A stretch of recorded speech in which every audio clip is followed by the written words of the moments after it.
If you make videos, host live streams in your Mighty community, or spend a lot of time on video calls, then you've probably thought about how to get the best video quality possible. But there are a lot of options out there when it comes to cameras, so today we'll break down the differences between using a webcam and a dedicated camera for all things video related. Let's start by talking about webcams because they are the go-to option for most people to go to because of their convenience and affordability. Webcams are often just built right into a laptop or other device, but they can also be purchased separately, and they do offer quite a few advantages.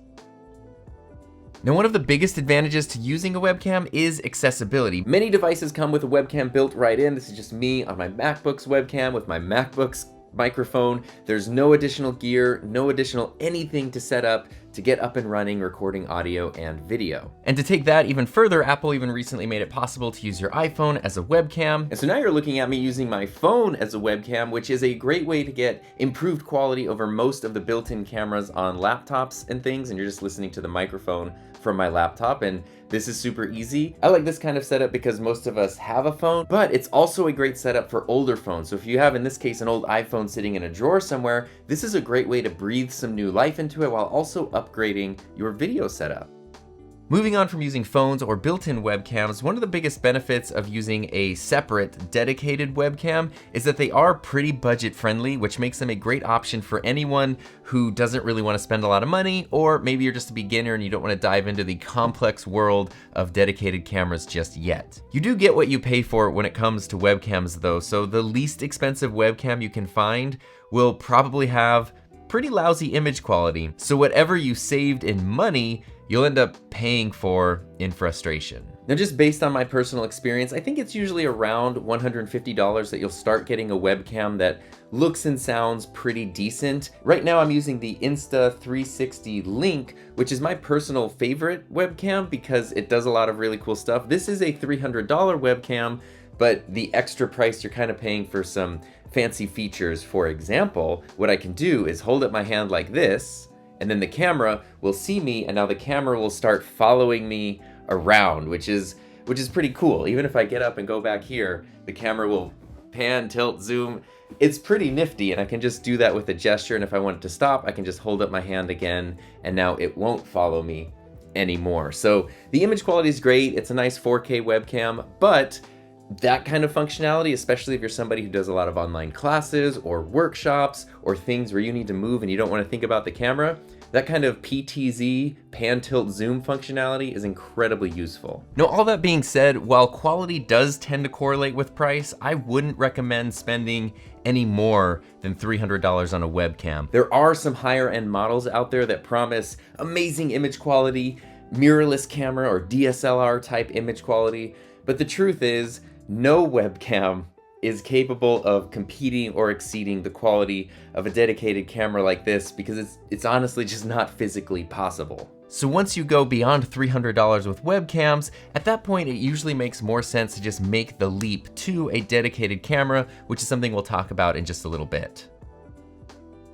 Now, one of the best things about webcams is their simplicity. For the most part, you just plug them in and you're good to go. There's no need for any additional equipment or technical setup. This Instalink camera that I use right now, I just plugged it in via USB and it was selectable on my computer as a source. There is a dedicated app that comes with this camera, and lots of webcams have their own dedicated apps, but you don't have to use them. It's not absolutely necessary. You can just go into whatever software you're using to record, to stream, to video conference, and select your camera as a source. Now, even though there are a lot of great things about modern webcams and they offer a ton of convenience and advantages, they do still have some limitations.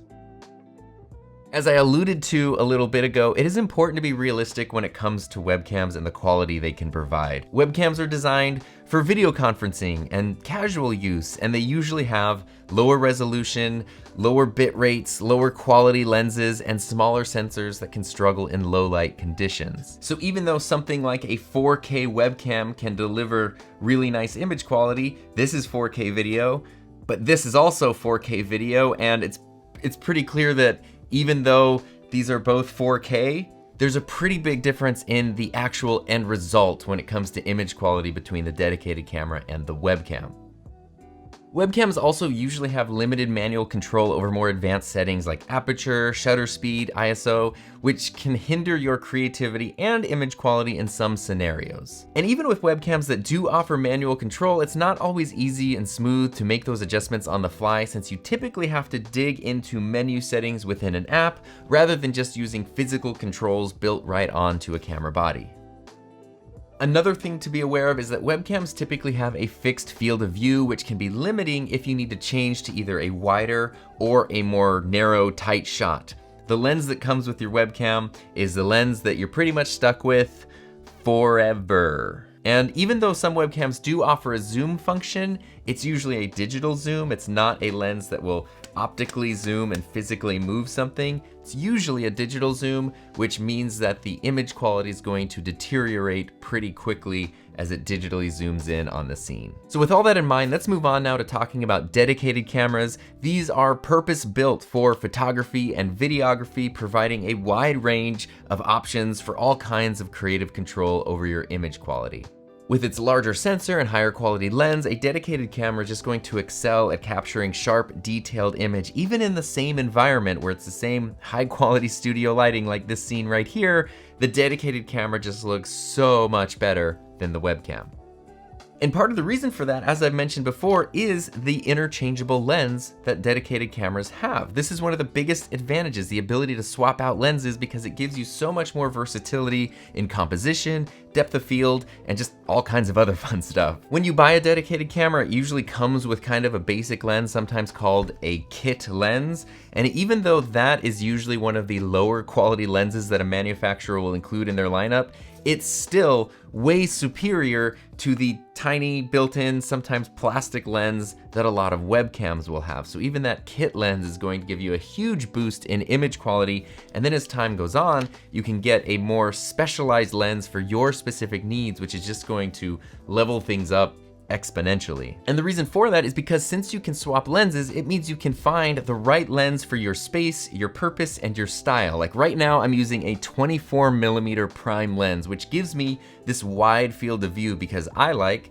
a wider field of view. I like being able to see the desk. I talk with my arms a lot, so I like being able to move my arms, but I like using a prime lens because it will keep me in focus and blur out the background. I have all this stuff back here. If all of this were in super sharp focus in addition to me, it would be really distracting, but being able to have myself in focus while the background is a little bit blurry keeps the scene interesting without being super distracting. Now I've switched to a 50mm prime lens, which still has me sharp and in focus, still has the background blurry, but if you notice, the frame is a lot tighter. You can't see the desk, my arms go out of the frame.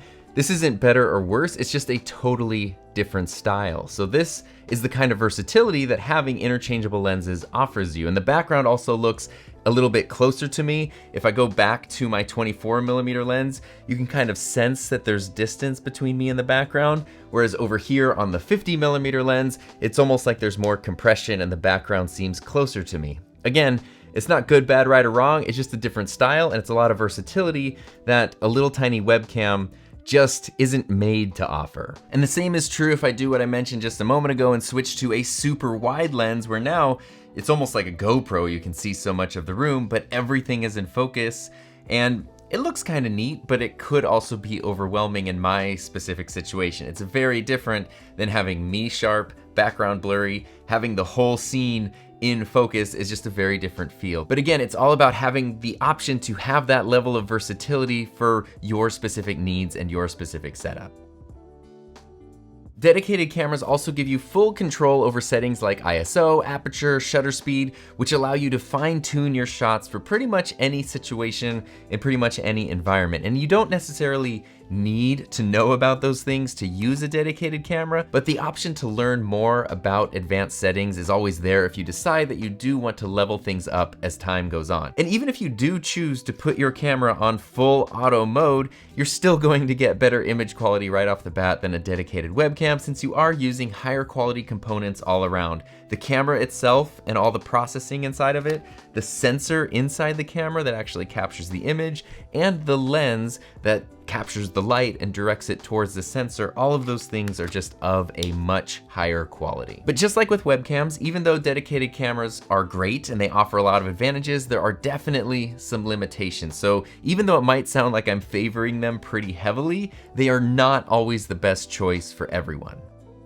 The biggest disadvantage to dedicated cameras is their cost. There are some pretty cheap models out there, but it's just like with webcams, if you buy the cheapest one, it's going to be very frustrating. The least expensive dedicated camera that I personally recommend is the Sony ZV-E10. It's sort of like a miniature version of the camera that I have right here, which is the Sony a7 IV.